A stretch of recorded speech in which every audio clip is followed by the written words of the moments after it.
Questão de saúde pública. Projeto de lei propõe regulamentação de habitação sanitária e estabelecimento agroindustrial no Estado.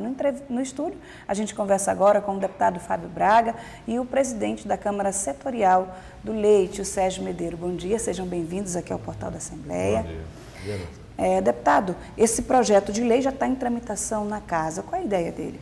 Eu acho que a intenção é justamente regulamentar algo que tem hoje uma regulamentação federal, mas específica do Estado, por tratar de algo que é produzido regionalmente, é produzido municipalmente, a gente tentar criar um mecanismo de que seja testado toda essa comercialização, essa produção de produtos que hoje estão sendo produzidos de maneira precária. A partir dessa legislação, a gente entende que aqueles produtos que oriundo da agricultura familiar e que a lei especifica que são produzidos em até 250 metros quadrados, quer dizer, num ambiente de 250 metros até 250 metros quadrados, tem uma lei específica para que se comercialize e produza o invase, reembale, que faça toda essa questão para que chegue a uma produção. Em tese, a lei vai permitir que se tenha um controle da sanidade desse produto que vai ser vendido e, acima de tudo, a qualidade que chega ao consumidor não seja nada que seja inferior aos que hoje já estão no mercado. Por exemplo, salvo engano, parece que só são 5 abatedouros no estado. O que esse número representa, deputado? Olha, representa uma dificuldade para que o consumo de carne seja um consumo dentro do satisfatório, né? Essas inspeções, elas muitas das vezes estão dificultando que se tenha novos abatedouros. Como a legislação cria uma série de problemas para que se chegue à regulamentação de pequenos abatedouros. Isso tem provocado a clandestinidade. A gente quer com uma modificação na legislação para que cada pessoas que hoje estão na clandestinidade venha fazer parte da legalidade. Como isso? Fazendo uma legislação, discutindo com a sociedade, aqui está o Sindicato do Leite, e já estamos em discussão também com a representatividade da agricultura familiar, para que veja dentro da possibilidade o que se pode ser feito. Não se pode exigir demais daquele que vai produzir em uma escala pequena. Agora, Sérgio, a gente sabe que o nosso estado é um estado basicamente que se baseia na agricultura familiar, é um estado rural. O que essa legislação pode trazer e vai trazer de benefício para a cadeia? Olha, no último censo de 2010, já atualizadíssimo, nós temos no Maranhão 1 milhão e 100 mil pessoas na área rural em condições supremas de miséria.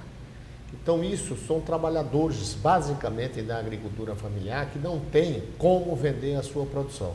Eles estão trabalhando nisto, o governo hoje tem um interesse maior na inclusão produtiva desse pessoal. E o que é que acontece? Nós não temos uma legislação específica, nós não temos uma legislação que ampare, faça com que esses produtores vendam e coloquem o seu produto no mercado. Quais são os prejuízos que a ausência dessa legislação que ela traz aí? O maior prejuízo que eu vejo é que fortalece a clandestinidade. Quer dizer, sem uma legislação específica, como não existe como você fazer isto, você medir, estabelecer, isso proporciona que o produtor coloque o produto no mercado clandestinamente. E isso é um risco. Nós queremos exatamente eliminar esse risco, que tenha uma legislação específica dentro das suas possibilidades do pequeno produtor, dentro da possibilidade do pequeno produtor, mas que seja, enfim, legalizado, que seja, enfim, inspecionado de alguma forma. Quais são os desafios enfrentados por esses agricultores, esses produtores rurais, Sérgio? Os desafios enfrentados por eles? Esses desafios por esses produtores são imensos, imensos. Eu vou lhe dizer, por exemplo, eles não têm a menor... Vou te dar um exemplo. Sim. Exemplo é uma coisa extraordinária. O governo do Estado, o SEBRAE, todas as instituições de fomento do Estado, há 40, 50 anos trabalham na mandiocultura do Estado do Maranhão. Nós temos hoje, na região de Santa Rita, a melhor farinha produzida no Estado, todos os maranhenses conhecem.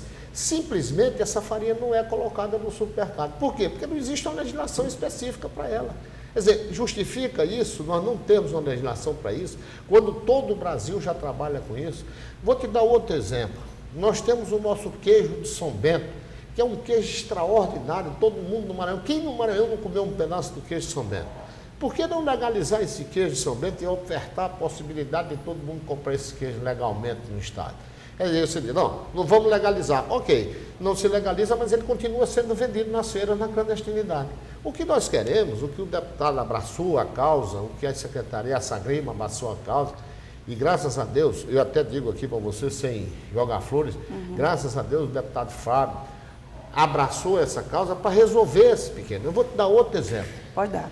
Nós temos uma usina que é do setor do deputado Fábio Braga, na região que ele abraça, na região que ele gosta, ele incentivou, já arranjou uma série de projetos. Os projetos foram aprovados por ele, basicamente incentivados por ele. Nós construímos uma usina, uma micro-usina de leite de cabra em Vargem Grande. Nós estamos impossibilitados de vender, de funcionar a usina por falta de registro. Aí você diz, não, tem registro, ok, mas a legislação me obriga a um número tal de exigência que inviabiliza, porque eu tenho lá uma produção de 300, 400 litros de leite por dia. Então, se eu for cumprir o que a legislação me obriga hoje com a Danone, em igual condições com a Danone, com a Parmalat, com a empresa multinacional, eu quebro, simplesmente eu não funciono.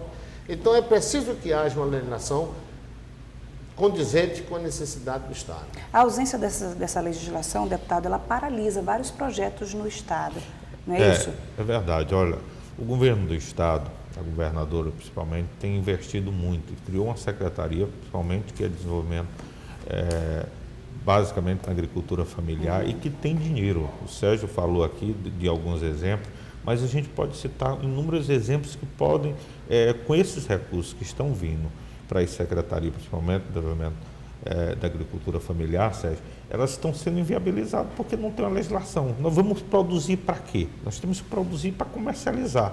Não adianta só essas comunidades estarem no Maranhão produzindo alguma coisa, se elas não vão chegar nunca às mercearias, aos supermercados. Então, o que a gente quer? A gente quer um atestado, a gente quer que o governo dê a mão a esse pequeno agricultor, no sentido de que ele venha para a legalidade, produza aquilo lá. E o governo tem criado inúmeras formas para isso. A compra legal, a compra programada do governo federal, o Pronaf hoje, que já incentiva muito. Agora, todo esse incentivo não será de nada se a gente não conseguir uma legislação que a pessoa que produza, embale, industrialize sua produção e venda a um preço competitivo e agregue valores. Não adianta você querer que o produtor produza lá e, como disse o Sérgio, vai competir com a Danone, vai competir com a Parmalat, o agricultor de hortaliça vai competir com uma grande empresa. Desleal, né? Não. A coisa é regional, a coisa é municipal, muitas deles aqui o Sérgio também não citou, mas tem uma linguiça caseira na região do Sertão, na minha região em Vargem Grande, e que deixa de ser comercializada porque está sem uma norma específica. A gente não quer dificultar, a gente quer facilitar. Nós queremos que a lei seja um facilitador, que a pessoa saia da clandestinidade para a legalidade, e não que a gente coloque de novo um empecilho na mão do agricultor. Inclusive, Natália, para reforçar o que o deputado está dizendo, eu vou te dar um número, e esse número de estudo. No estado do Maranhão tem em torno de 60 milhões de reais aplicados em pequenas indústrias. O que é isso? Casas de farinha, mini laticínio, abatedores de caprino, mel, suco de polpa de frutas, todas essas inviabilizadas por falta de uma legislação. E são investimentos que já foram feitos.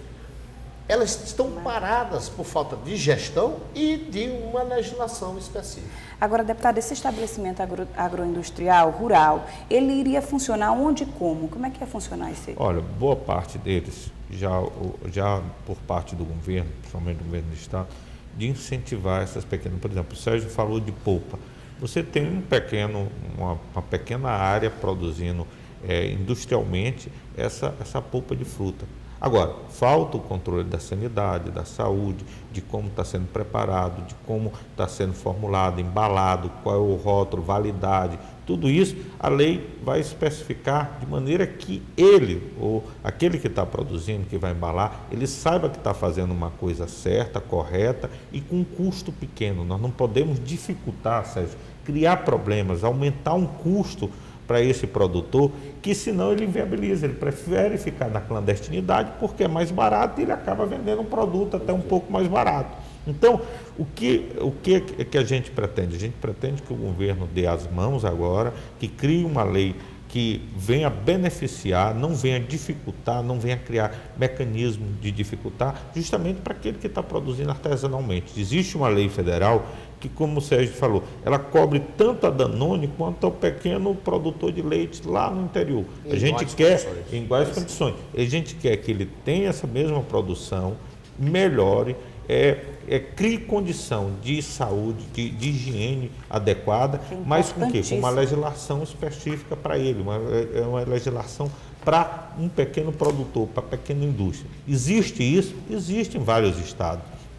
Você vê que a produção artesanal de mel no Piauí, ela chega até um ponto, depois ela passa a ser industrial, já é um outro ponto. Então a gente não tem que dificultar, a gente tem que facilitar. Eu acho que essa legislação é um facilitador para a legalidade desses produtos que hoje estão na clandestinidade. Agora, deputado, só para a gente encerrar aqui, semana passada teve uma reunião com vários órgãos competentes, muita gente ligada ao setor. Qual é o próximo passo agora, deputado? Olha, vai continuar discussões, está aqui o Sérgio Medeiros, nós vamos entrar de recesso, mas as discussões vão continuar. Nós estamos vendo representantes da agricultura familiar também para discutir. Não basta só o governo ter seus representantes da Sagrima, da SEDES, da AGERP, da AGED. Não, nós temos também que discutir com as comunidades, somente aqui as comunidades que vão ser afetadas. Eu acho que algumas entidades vão criar, Sérgio, no futuro, um sindicato, uma instituição para defender isso. Nós temos as comunidades quilombolas que hoje têm muitos recursos, que elas também estão inseridas nessa contemplação da lei, para que elas produzam e façam da sua produção algo que possa sustentar a sua comunidade. Aqui não está se tratando só da questão individual, mas da questão da gestão coletiva, né? Das comunidades que hoje a gente sabe que já produzem de maneira satisfatória, mas falta esse atestado, falta a questão de atestar a sanidade, a legalidade, a comercialização legal desse produto. Ok, muito obrigada pela participação, pelos esclarecimentos aqui no Portal da Assembleia. Obrigada, Sérgio, também. Obrigado a você, Dona.